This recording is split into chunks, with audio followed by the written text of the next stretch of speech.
Hello and welcome to this video, which is all about reverse percentages. So another one of those nice grade 5 topics.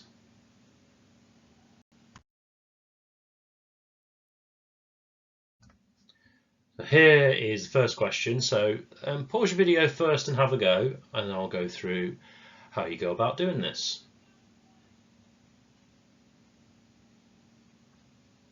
Okay, so I'm going to show you two methods of doing this.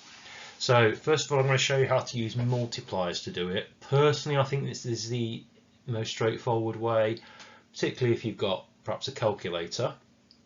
So remember, when you're trying to find 60% with a multiplier, you take the original number and times it by 0.6.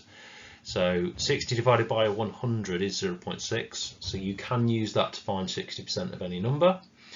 But because we're going backwards, we're trying to work out what 100% is essentially. We have to divide by 0.6, and that will give us 150. The other way of doing this, if you think about how you would normally do, how you might do 60% perhaps without a calculator, most people would divide by 10 to find 10% and times by 6. Well, we know that that's given us 90. So if we reverse that and do 90 divided by 6, so that gives us 15. When we do the 90 divided by 6, you get 15, which is going to be essentially 10%. Just write this on here. That's 15. So that's 10% of the original number. And remember, because 10 goes into 100 10 times, we can do that 15 times 10, and we get back to our original 150. So here's another example for you, slightly trickier percentage this time. So this time 15% of a number is 18. So what's the original number going to be?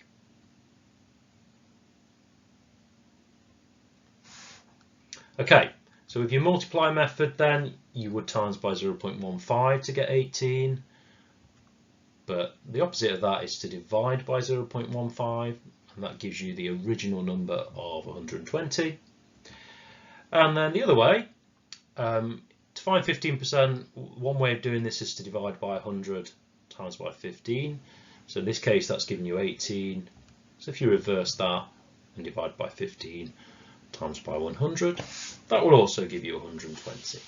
Now, another way that might be worth tackling this if you've not got a calculator, now you might want to work backwards to 10% here. So if you divide 18 by 3, that gives you 6. So that's 5% of your original number. So remember, 15% is 18.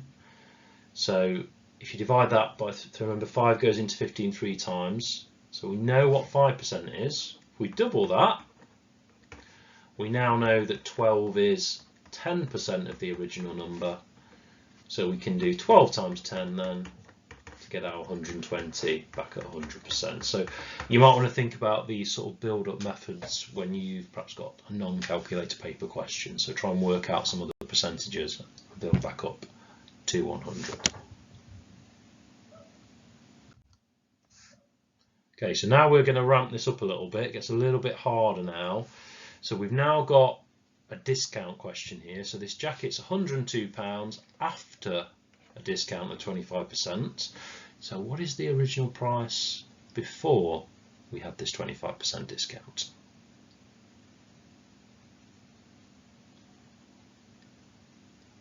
Okay, so whenever you have a 25% discount, the original price, which is 100%, you take 25% away from that and you're actually paying 75%. So this £102 is 75% of the original price. Well, one way of finding 75% is to times by 0.75. That gives you 102. So if you then divide that by 0.75, that will tell you what the price was before we had this discount. Okay, another way of looking at it, one way of finding 75% is to divide by 100 times by 75, so you can reverse that as well and divide by 75 and times by 100. You might have also realised that 3/4 is 75%, so this 3/4 is 102. So if you think about this using your bar modelling, so if we split that into 4, we know that 3/4 is worth 102. So if you do 102 divided by 3, that tells you that 1/4 is worth 34. So if you do 34 times 4, then that gives you your £136. Okay, so you can use bar modelling if you perhaps recognise what the fractions. If it's a nice straightforward fraction like this, you might find it easier to do that, particularly if it's a non-calculator paper question.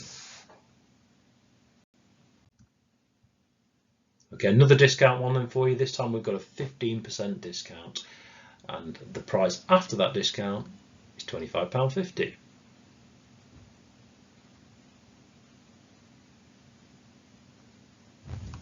Okay, so remember, we're taking that 15% off the original price, so the £25.50 we're paying is 85%.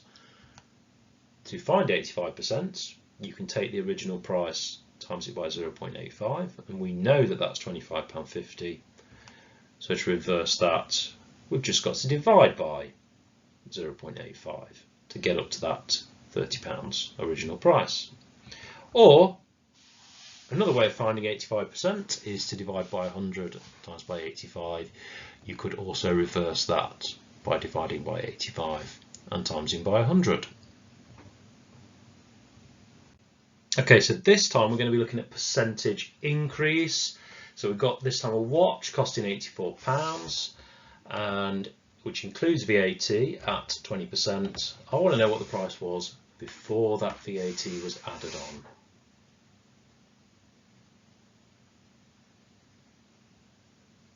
Okay, so if we look at it like this, the original price is 100%. We're adding 20% to that, so that's 120%. So our multiplier for 120% is 1.2. So that's from 120 divided by 100. So to reverse that, we've just got to do 84 divided by 1.2, and that tells us our original price was £70 before the VAT. If you look at this another way, another way of doing 120% is if you take the original, divide it by 100 and times 120. The reverse of that is to divide by 120 and times 100. That's another way of getting back to your original price. Another way of looking at this as well, if you do 84 divided by 6, that gives you 14, so that's 20%. So remember, 20 goes into 120 6 times.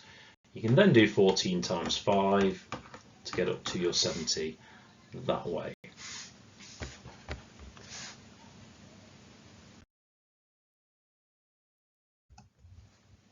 Okay, our next example then, Lauren's given a 12% pay rise. Her new salary is £24,080. What was her salary before the increase? Okay, so what's happened this time is the original price of 100% had 12% added to it, which is that 112%. Your multiplier for 112% is 1.12. So the original salary has been times by 1.12 to get 24,080. So if you divide by 1.12, you get back to 21,500. Or you could do 112% this way, which is divide by 100 to find 1%, then times by 112, and that gives you the new salary. The opposite of that is to divide by 112 times by 100. Okay, and that is it for this video. So thank you very much for listening. Please stay tuned, and there'll be loads more content coming your way. Bye bye.